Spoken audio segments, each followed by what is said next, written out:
nebi sulaymaan markuu sheeganayay isna wixii alla siiyey wuxuu yidhi yaa ayuha annaasu cullimnaa mantiqa tayr wa uutiina min kulli shay isagoo wax sheeganaya wuxuu leeyay yaa ayuha annaas dadow cullimnaa mantiqa tayr waxaana la baray afshimbireedka wa uutiina min kulli shay wax walbana waxbaana laga siiyey uu tilmaamaya wuxuu horraysiistay bay leeyihiin afshimbireed in la baray aqoontu qiimaha ay leedahay isagoo tilmaamaya nebi sulaymaan shimbirtu afkay ku hadlaysa buu garan karayo rabbi baray waxaa qur-aanku uu inoo tilmaamaya dowladnimada sulaymaan oo dowladnimo aad u xooggan ahayd aqoonteeda inay ka mid ahayd basharka daaya inay la dhaqmi karto markaa noolahan yaryar ee shimbirtu ka mid tahay waxaa kaloo qur-aanka warramaya inuu la dhaqmay qudhaanjo rabbi wuxuu leeyahay wuxuu maqlay qudhaanjo leh yaa ayuha annamlu idkhuluu masaakinakum laa yaxtimannakum sulaymaanu wa junuuduhu wahum laa yashcuruun fatabasama daaxikan min qowliha baa ilaahay wuxuu maqlay qudhaanjadu waa xayawaanadan gruubka u nool oo maamulahoodii uu leeyahay ama mid ka mida ay leedahay qudhaanyoy nebi sulaymaan iyo ciidamadiisu iyagoo aan idin dareemaynin yaydan marine guryihiinna gala meesha waxaa ka muuqata inuu afqudhaanjada fahmi karayay waayo ilaahay wuxuu leeyahy fatabasama daaxika min qowliha waa dhoolla caddeeyo waa muusooday isagoo qoslayo warkeeda ka muusoonaya amase ka qoslaya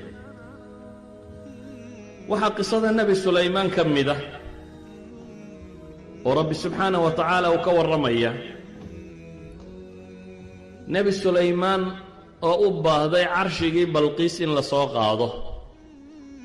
dabeetana koox hortiisa joogta ay ishayso cifriit min aljin uu leeyahay intaanad meesha ka kicin saacaadka shaqada inta aad ku jirto baan keenayaa carshiga rabbi subxaanahu wa tacaala cifriidkaa jinka ah mid ka xoog badan baa laga warramay kaasi wuxuu leeyahay working hourska saacadaha shaqada gudahooda intaad shaqada ku jirto ee aanad ka kicin xafiiskaaga baan keenaya laakiin ilaahay wuxuu idhi waqaala aladii cindahu cilmun min alkitaabi ana aatiika bihi qabla an yartadda ilayka tarfuk kii cilmiga kitaabka la siiyey ayaa wuxuu yidhi anigu waxaan keenayaa ilbidhiqsi in leeg kow kan lama sheegin ma jinbaa ma insibaa ma malagbaa waa noocma waxaa lagu tilmaamay sifo sheegisteedu ay ku filantahay isaga sheegistiisa waxaa lagu sifeeyey inuu yahay alladii cindahu cilmun min alkitaab aqoonyahan baa lagu tilmaamay waa aqoonyahan kitaabka yaqaanay baa wuxuu yidhi aqoonyahankani inuu malagii inuu jin yahay iyo inuu cid kale yahay ilaahay kama warramin laakiin waxaa laynoo sifeeyey inuu aqoon ahayd waxaanu wax ku keenayay aqoontan wakhtigaa taagnayd ee nebi sulaymaan iyo ciidamadiisana la siiyey waa aqoon aan maanta dunida oolin waayo sariir boqortooyo in saba oo yaman ku taalla laga qaado oo la geeyo falastiin oo nebi sulaymaan degganaa oo lagu geeyo elbidhiqsi aqoonta bini aadamka iminka wuxuun bay awooddaa only mala haddii loo diri lahaa asa signal qoladiinnii kombyuutarradii iyo telefoonnadii waxaan ka warrami jirtay yacnii asa signal haddii inta carshiga la dhalaaliyo signal laga dhigo oo la sandgareeyo dabeetana within milliseconds dhanka kale receiverku uu qabto dabeetana dib loo amaamudoo la shaaciyo that's the only technology maanta mala suurtagal ahaan lahaa in ay samayn karto laakiin rabbi wuxuu tilmaamaya subxaanahu wa tacaala qaala aladii cindahu cilmun min alkitaab ana aatiika bihi qabla an yartadda ilayka tarfuk waxaan keenaya idan meesha waxaa la tilmaamay wakhtiguu ku keenayay iyo cilmigii know-howgii laynooma sheegin laakiin waxaa laynoo sheegay waxaan ka dambeeyaa inuu yahay maxay aqoon qisada nebi sulaymaan waxaa kaloo ka muuqata haddaynu nidhi aqoon taqniyana way ka muuqataa farsamo technology waayo gabadhii markay soo islaamtay nebi sulaymaan wuxuu iyo kooxdiisii waxay amureen in la sameeyo sarxun mumarad min qawaariir dhismaa la sameeyey quraarad baa la saaray waxay culamadu idhahay biyaha hoosta laga mariyey qaab bay dhalada tani u samaysnayd aanad dhalanimadeeda arkaynin ee biyahoo quri kuu muuqanayaan dabeetana qofka dul maraya qofka markuu meesha soo bilaabo wuxuu is odhanaya biyaad maraysaa idee ka faydo ila biyuu arkaaye dhaladu waa transparent aan muuqanayn markaa biyaha markuu is idhaahda dhex mar qofku wuu faydanayaa boqoraddii waxaa la yidhi qiila laha dkhuli sarx na halkan mar baa lagu yidhi falamaa ra'athu xasibathu luja wa kashafat can saaqayha baa ilaha yidhi markii ay meesha soo martay waxay u malaysay meel qodanoo dee biyo ku jiraan dabeetana dhudhumaday faydatay qaala innahu sarxun mumarad min qawaariir waxaa lagu yidhi waa dhismo mumarad ah mumaradku yacni waxa weeyaan amrad laga dhigay sisib ah very smooth ah corrugation aan lahayn qoladii farsamadu bahash yareed ay saari jireen marka la saaro wax hawi waa dhismo aanu ka muuqanayn siman oo min qawaariira ka samaysan baa la yidhi quraarada ka samaysan idan waa technology muujinaya biyihii inaanad garan karin meeshu inay biyaha rasmiya yihiin iyo inay dhalo tahay aanad garan karaynin qur-aanku wuxuu inoo tilmaamayaa nebi daawuud kow aayaad waa kaynu xagga hore ku soo marray in cilmi la siiyey walaqad aataynaa daawuuda wa sulaymaana cilmaa taqniyada marka laga warramayo qur-aanku wuxuu ka warramaya maxay وألنا له الحديد أن اعمل صابغات وقدر في السرد واعملوا صالحا إني بما تعملون بصير وألنا له الحديد وحن أتشل عنا يبا إلهي حديدك آيرانك تبتنا وحلوين أن اعمل صابغات وقدر في السرد واحد سميسا دروع صابغات قلب كان لغو دقال قاله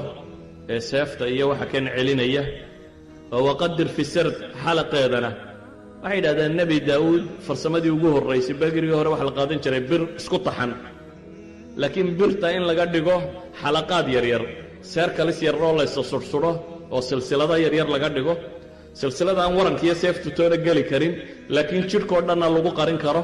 silsilada inay noqotaa waxay samaynaysaa flexibility jidhku wuxuu helayaa inuu ila wuxuu waa silsilada way kala dhaqaaqaysaa inuu dhaqdhaqaaqo oo uu qofku dagaalkii si fiican uu geli karo waxay kaloo samaynaysaa inaanu soo gelinna maxay bahalkii waxay kaloo samaynaysaa inay fududaato oo birtoo dhamme hadday malaasanaan lahayd dee meelahan daldaloo dhan wasni baa hadhay miisaankii badh baa lumaya idan waa technology cusub oo technologigii markaa yaallay ka gedisan oo hadday tahay fudayd hadday tahay costkoo ka yaraanaya kii hore qiimahoo yaraanaya hadday tahay flexibilitygeeda iyo siduu qofku u dhaqdhaqaaqi karayo tiro badanaysa farsamo cusub buu sameeyey sideedabana adduunkan ay maanta aragtaan wuxuu horu maro qura markii la gartay xadiidka qaabka loola dhaqmo technologygan cusub aa arkaysaan dhammaantii wuxuu horu maray markii la bartay xadiidka iyo sida loola dhaqmo birta in la tumi karo aanay jabinna 19th centurygii bay dunidu bilowday productionkeedan tirada badan leh birta in la adkayn karo ama stiil laga dhigi karo ama noocan kale laga dhigi karo ama maadooyinka kale lagu qasayo iyo noociyaadkeeda industriga dunidu markuu bilaabay inuu birtaasi samayn karo qaybii ugu horreeyey da taariikhda sayniska taariikhdiisa haddaad dib ugu noqoto ingiriiska markii ugu horraysay birahan yar uu samaynayay suulishku ka soo qaateen tijaabo yaroo aad u liidatay ahaayeen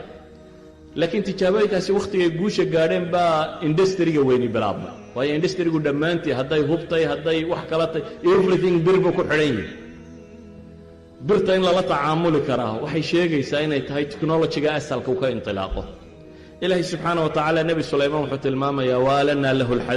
nebi daawuud waalanaa lahu alxadiid nebi sulaymaanna ilaahay wuxuu leeyahy waasalnaa lahu cayna alqitr waxaanu u dhalaalinay baa la yidhi cayna alqitri nuxaasta oo yacmaluuna lahu maa yashaau min maxaariba watamaahiila wajifaanin kaljawaabi waquduuri raasiyaat bale qur-aanku wuxuu tilmaamaya laqad arsalna rusulna bilbayinaati waanzalna macahum alkitaaba walmiizaana liyaquuma annaasu bilqisط waanzalna alxadiida fiihi ba'sun shadiida wamanaaficu linnaas ilaahay wuxuu israaciyey rususha la soo diray ee kitaabka iyo miisaanka iyo cadaaladda lagu soo diray iyo xadiidka in ilaahay soo dejiyey baa ilaahay soo raaciyey la tilmaamaya inay noloshu labada tan ay ku salaysantahay